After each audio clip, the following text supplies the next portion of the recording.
I'm Joan Morris with the Bay Area News Group, and today we're out at our garden with Contra Costa Master Gardeners Janet Miller and Helen Erickson on this beautiful late winter day that probably has everybody thinking of their spring and summer gardens. But before planting in the ground, you need to get a head start a different way. So what we're talking about today is starting vegetables from seeds. It's a fun, gratifying way to go, and it's also a big money saver. So what we're going to do today is we are literally going to seed everything that's going to go into our summer garden. So what we have done in preparation for this is we've really thought through what we want to grow in the garden and what varieties and that sort of thing. And so that's what we're going to be putting. That's what we're going to be putting into the soil to get ready to get them to germinate. But so before we start that process, I just want to talk a little bit about the seeds themselves. And one thing to keep in mind is that the fresher the seed, the better the germination rate is going to be. So you're looking for fairly new seed, and if you buy seed in seed packets, it always will tell you the year that it was packaged for. Now, one thing to keep in mind is that some seeds will last really well if they're stored in a cool, dry place. They'll last for a number of years. Peppers, tomatoes, eggplants, for example, can last up to 10 years or even longer if they're stored well. The germination rate may begin to go down, but in general, they will hold their potency for quite some time. Then when we get into things like squash and beans, they'll last as well, but not quite as long as the peppers and eggplants. And then if you get into things like root vegetables and some of the leafy greens, lettuces, that sort of thing, you really want last year's seed, the seed that was packaged for this year. So a year or two, yeah.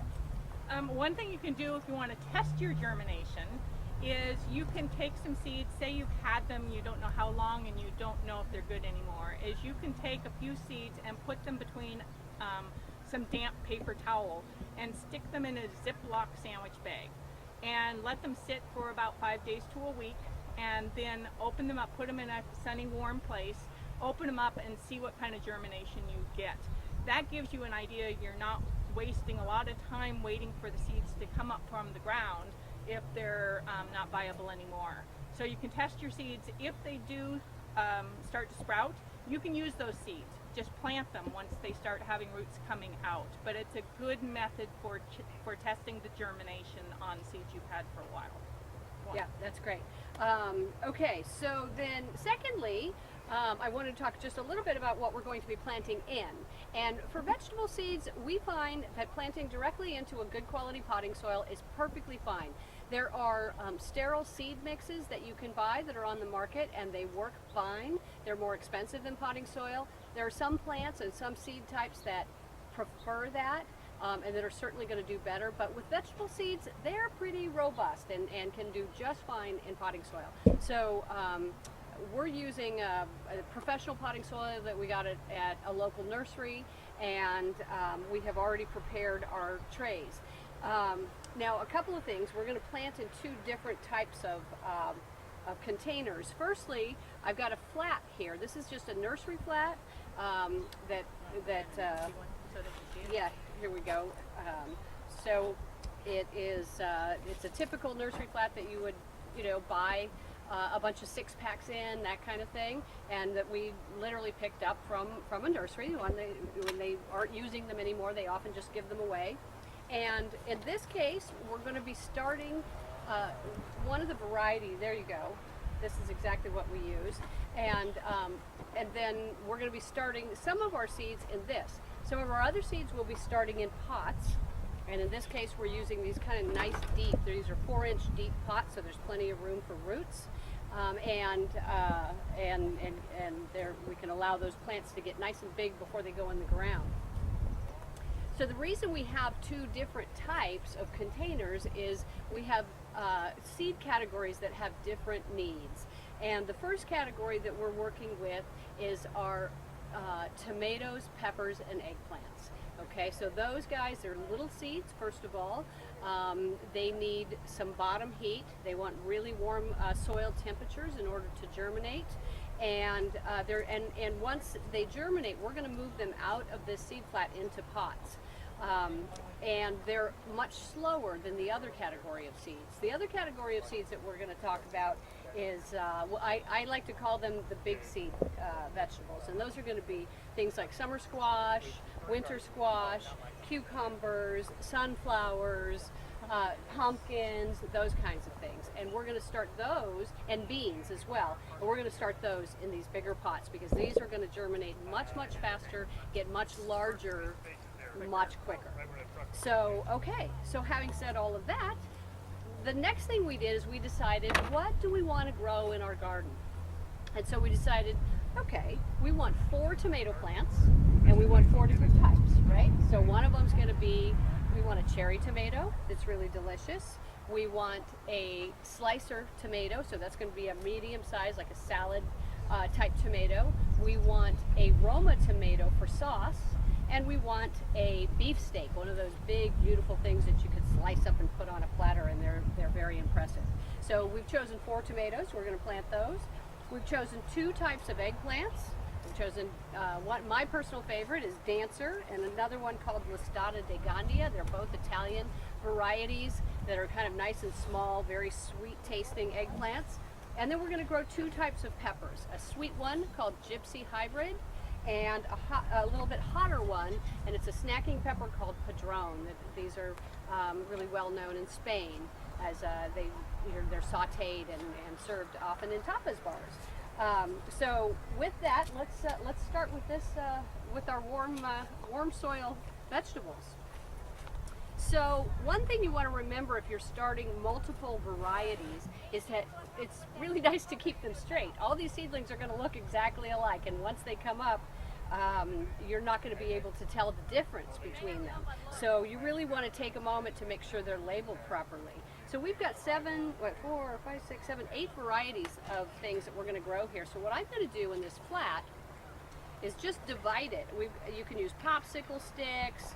You could use, I don't know, whatever you've got laying around. In this case, I'm using old used labels to create some different spaces in which we can plant each type of seed. And another thing that's really nice about planting in the flat is you can buy heating pads that are made for nursery flats, and they're just the size of one of these flats, or you can get larger ones where you can put like 4 of these flats on them.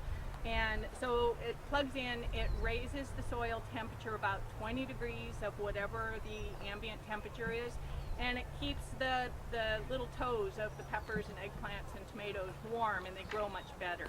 And so it just fits perfectly in this flat size. And that's a great point. Heat mats are, it's a good investment. A heat mat, I don't know, those small heat mats, it's $25-30 bucks. And it'll last for years and years and years. And what you'll find is that your seeds are going to germinate much quicker if you're giving them some bottom heat.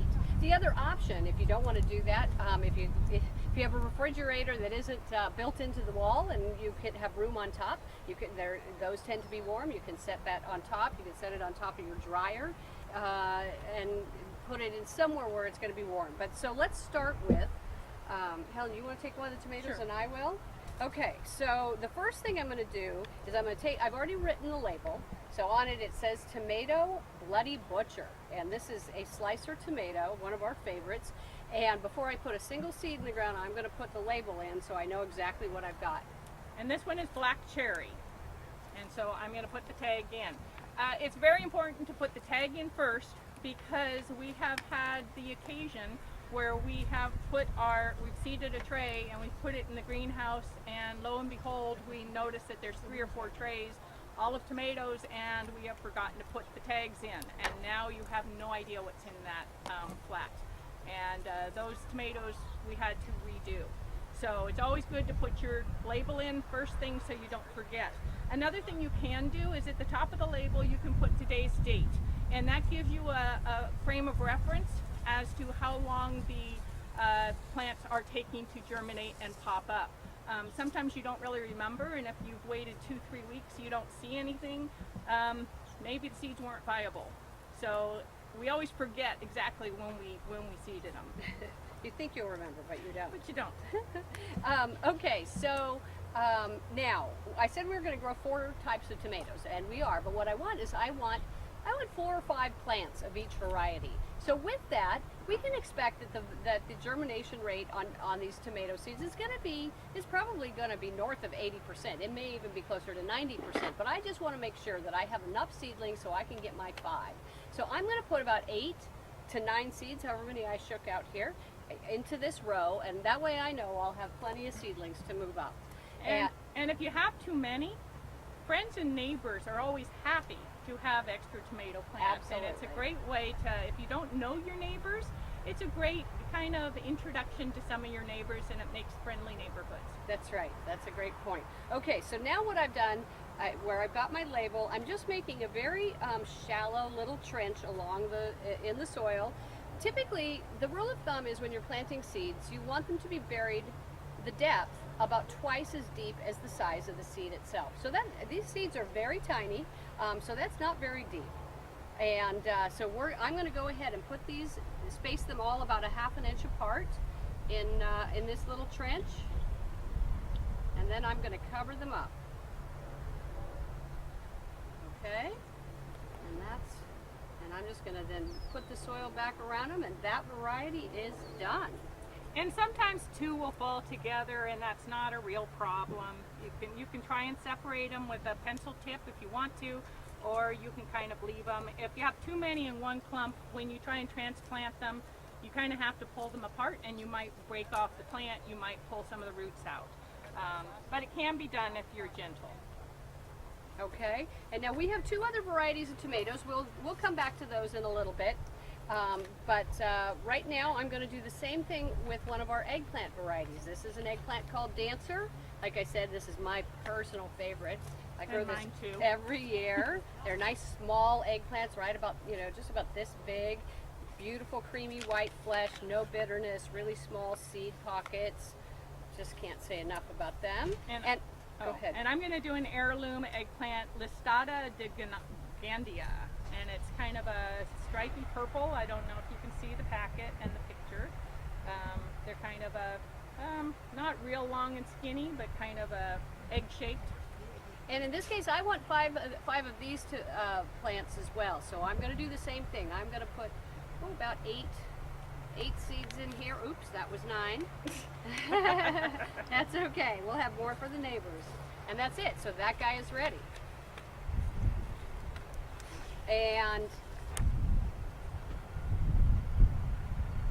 okay, so we've got we've got tomatoes, we have eggplants, and now what we want is we definitely want a couple of peppers, and our peppers are, well, here's a padron, and if you haven't tried padron peppers, they're so good. They're my favorite. I did figure out though that growing 10 plants is too many. My husband finally said enough with the padron peppers when we were having them every single night of the week. But again, so if 10 is too many, then okay, 6. We'll settle on 6. So I'm going to do 10 seeds, and I'll end up with 6 plants for sure. All right. And this is a gypsy pepper. It's a sweet pepper. It's kind of long and slender. It comes out kind of a yellowish color, and you wait till it gets kind of an orangey color, and it's nice and sweet. Great for salads, eating fresh off the plant. Who doesn't love a nice sweet pepper? Okay.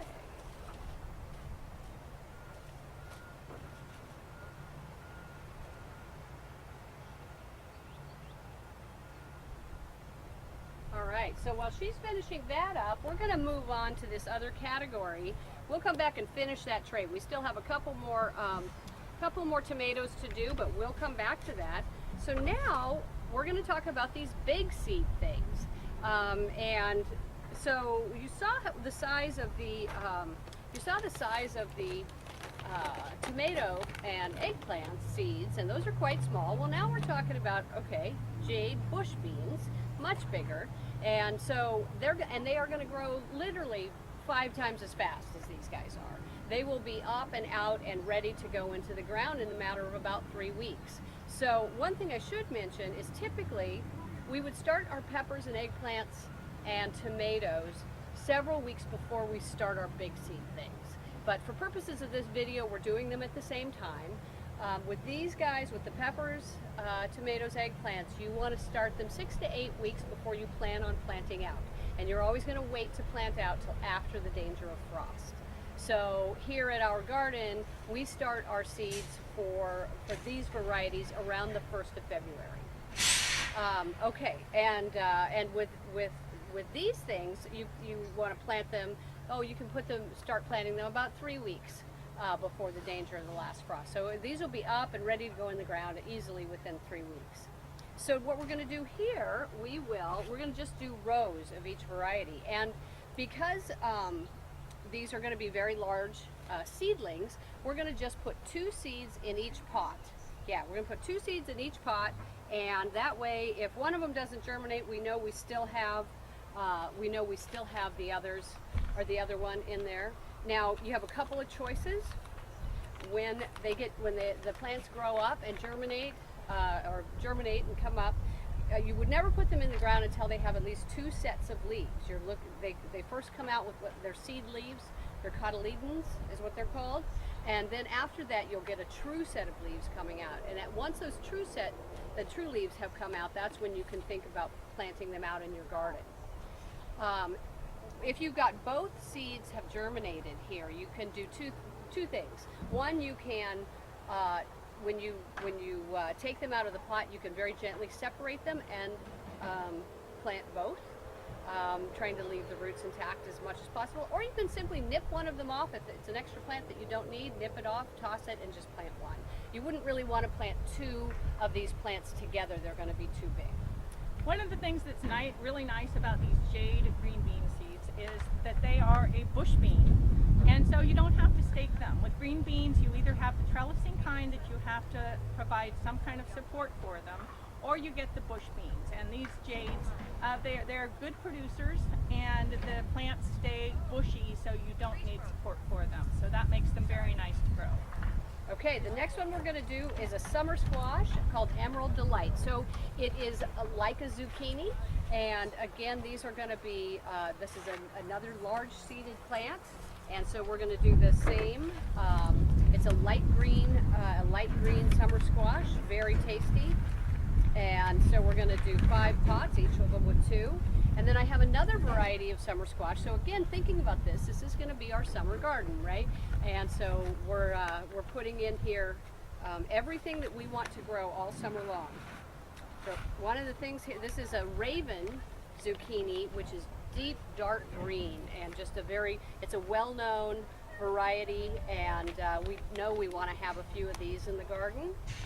And one of the things that I'm doing when I put the seeds in is I'm kind of planting them towards the diagonals in the pot so that there's space between them, because I do usually like to plant both the plants out, and it makes it much easier to separate them. If you put both seeds into one hole, the roots are going to be a lot more intertwined, and it's going to be harder to separate the plants. Okay, now let's move on to the cucumbers. Yeah, so here we've got 2 different varieties of cucumbers. Start here. Sure. And one of them is an English cucumber called Telegraph Improved, and it's a nice long cucumber and should be quite delicious. So we're looking forward to that one. And when you're looking for seeds, one of the things to think about is look for, if you're growing in pots, you can look for smaller varieties. They make lots of dwarf varieties of all of these vegetables. So you can get smaller pots that are going to stay nice and contained, or you can get long producing, you can get early season, late season. These are all things to take into consideration when you're choosing your varieties. And so another favorite of ours is spaghetti squash. It's a nice alternative to pasta, and so we grow that every year. And the nice thing about spaghetti squash is you don't have to eat it right away. It can store for quite some time, and so we grow this out and we stick it in the pantry and just use it as needed. And again, these are nice big seeds, so we're doing 2 of each. And this is going to be quite a beautiful summer garden. We're going to have a little bit of everything, and these things are going to produce at different times, and some of them will just simply produce all season long. The other cucumber I have here is the Armenian cucumber. It's a long, slender cucumber. One of the things I really like about this and some of the cucumbers, I don't know if any of you guys have dealt with bitter cucumbers. And you can find some varieties that say bitter free. They have less of the chemical in them that sometimes tend to make them go bitter. They can go bitter if the plant gets too dry or lots of different reasons. But I have had the occasion where I've grown them all summer and to pick cucumbers and they weren't very tasty due to the bitterness. But the Armenians are one variety that does not get bitter. Okay. Now, one other thing I really want to show you here, because the next thing I'm going to plant is a little different. This is basil, and of course in any summer garden you have to have basil to go along with your tomatoes. Well, basil seed is very tiny. It's small, it's like a lettuce seed, and it's hard to handle and plant where you're not overseeding. So what I've found that I just love is these are pelleted basil seeds. Are actually covered with an organic cellulose coating. And so now the seeds, instead of being so tiny that you can't quite pick them up, they're about the size of a BB, so it's really easy to space them. And so I'm going to plant, 3 or 4 of them in a pot. And with these guys, when they grow up, you can put this, you just turn the pot out and plant the whole clump together. They do just fine that way. And so this is a really neat way to go. It's only a little bit more expensive than regular unpelleted seed, and I think it just saves a lot of time and frustration. And sometimes I like the shortcuts. I won't quite say I'm a lazy gardener, but I sure like the shortcuts, don't you? Anything to make it easier. Anything to make it easier. Okay. And then finally we've got the beans. Didn't we do beans right here? Oh, we did beans already? Yes. Okay, so we can come still, back to those. We do have a couple others, some squash. Okay, we can can finish fill those. Yeah, we'll finish those later. So, we can move up. yeah. So the next thing I want to show you is Well, let me get a different spot. actually these are fine. We've got enough here. Okay. So this is a tray that we've started for our garden. This is a tray of tomato seedlings, and these are actually for our Great Tomato Plant Sale. But they've started to get their true leaves, their second set of leaves. They're a little bit early to move up, but we just want to demonstrate, first of all, how your seed flat is going to look once you have seedlings in it. And secondly, kind of what our process is for moving up. So we're each going to take one of these. Here we go. These leaves right here, I'm not sure if you can see the difference between this long leaf and these little ones that look more like the tomato leaves. These are the cotyledons, and we don't count those as true leaves. Those are the leaves that come up first. So we want to wait until we see the really true leaves before we move them up. Okay, so now we're each going to move up one of these seedlings. So again, we're using that same potting soil. And we're gonna, we filled up our 4-inch, this is a 3.5-inch wide pot and 4 inches deep. You can use any pots you've got sitting around, but you don't want to stick this in a gallon pot. You want to just stick it in a small pot like this. You can manage watering much better that way. And you're gonna put a hole, a nice deep hole in there, and then you're gonna use something, you can use a fork, a knife, or a special tool like this called a widger to lift that seedling up out of the ground. Or out of the soil. You never want to pull it up because you'll break off all the roots. So you always want to lift it from down below and gently bring it up. And tomatoes you always want to plant deep. You want to plant them all the way down to the cotyledons. They will root along the stem and you'll have a much stronger root system. Don't worry about burying tomatoes too deep. Okay, and again, what we didn't do is we broke our own rule. We had not written tags for these yet, and Yes. we will do that right away. But you also want to make sure you have tags available so that you can mark what you've just moved up. We do have tags right here. I made them before. Oh, you did? I see? did. Put them in the side of the flat. You're so efficient. Okay, there we Tagged. go. So This is called Cherry Bomb. It's a little cherry tomato, and isn't that a cool name? It's a cool name. We're and trying it this year. Yeah, so new it's a variety one for us. 2016. Okay, so now, what about watering and taking care of these seed flats? Let's cover all those seeds up. We've got a few more seeds to put in here, but let's just talk a little bit about the first thing you're going to do is you're going to water these flats. And the soil, in this case, we just took it out of the bag, is fairly dry, and it's going to take a little time for it to absorb water. So what you're going to want to do is gently water the whole flat for, just water it lightly, or water it gently, filling it up so you feel like you've got the whole thing watered, and let it run through.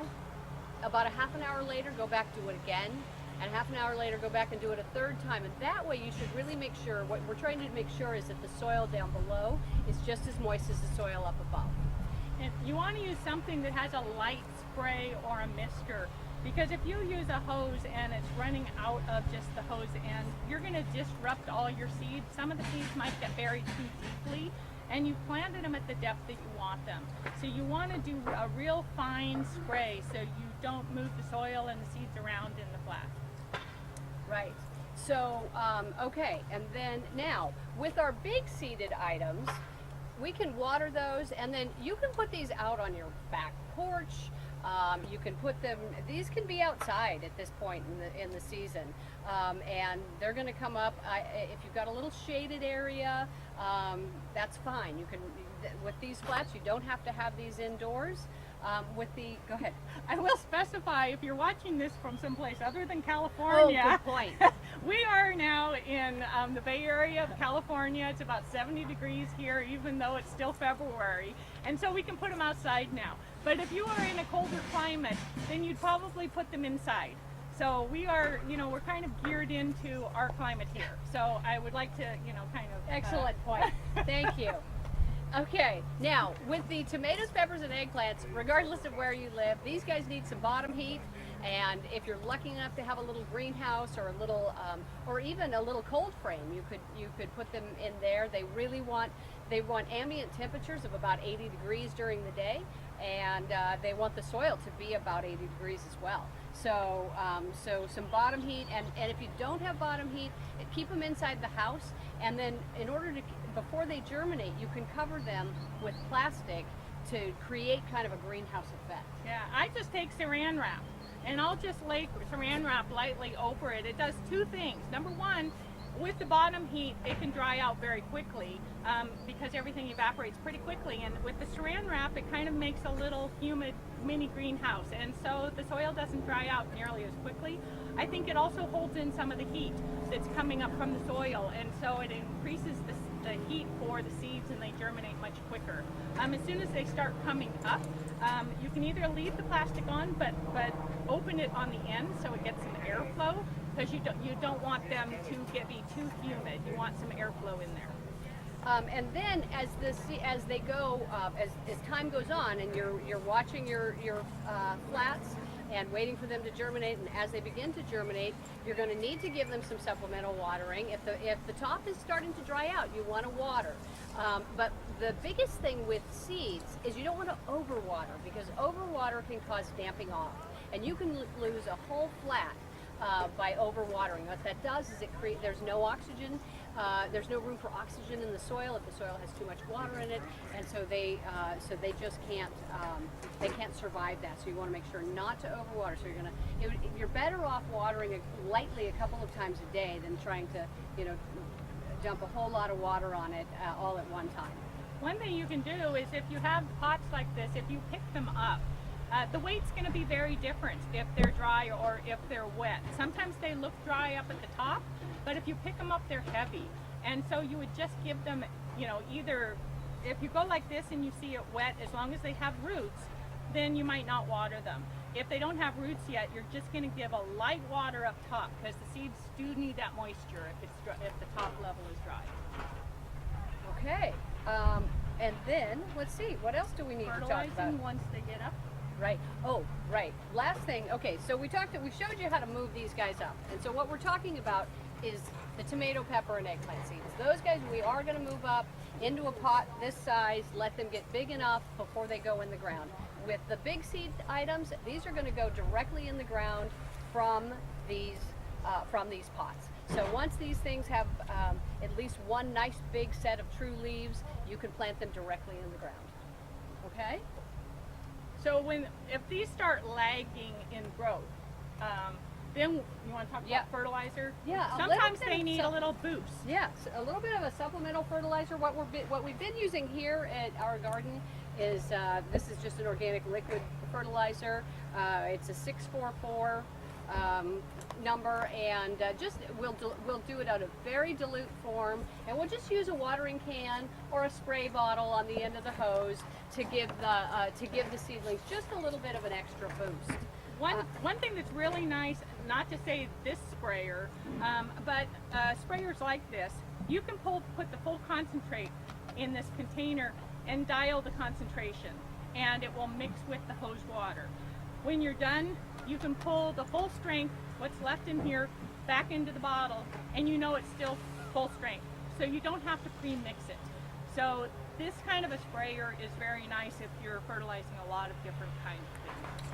And then the last thing I'm going to say is before these go in the ground now, and also before, if we, let's just say we've taken all this the peppers, tomatoes, and eggplants and moved them up into pots. They can't just go straight out into the garden in full sun. You have to harden them off. And so we're going to gradually expose them to sun. So if these have been in the house, we've moved them into pots, what you want to do is first take them outside, put them in a shaded area, and let them go through a couple of days where they're going to experience the ambient temperatures both day and night.